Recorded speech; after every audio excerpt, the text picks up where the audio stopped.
سلام رفیقا، خدا کنه که همتون جور و سلامت باشه دور از غمهای دنیا.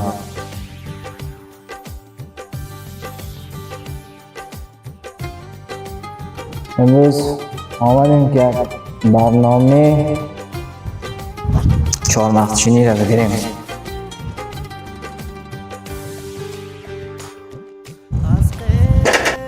در این عالم که پیدا نیست جز فریاد و رسوایی، صدای خاموشی زیباتر از هر نغمه میآید.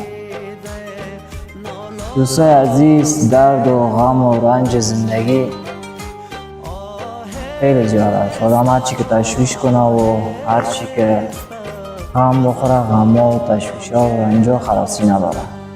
دیگه ما امروز خواستیم گفتیم که کمی از طبیعت و از سرسبزی باغ لذت ببریم.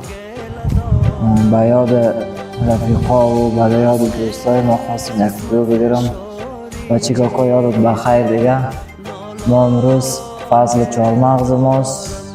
چهارمغزها بخیر پوره پخته شده، میگه رسیده. میخوایم کیا رو بچینم. میگه ای از بچه کاکا میراث مانده بود.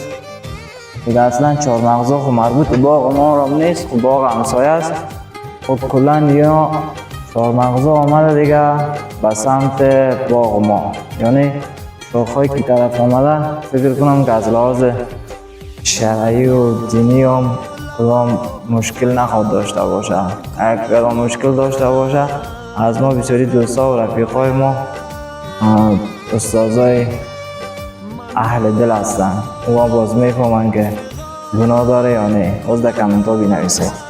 حالا میخوایم کیا را بعضیش جمع کنم دیگه به یاد همو روزای گذشته. دیگه بچه که بازم سرت صدا میکنم که جایت خالی این امسال در چهارمغزچینی ما نیستی دیگه.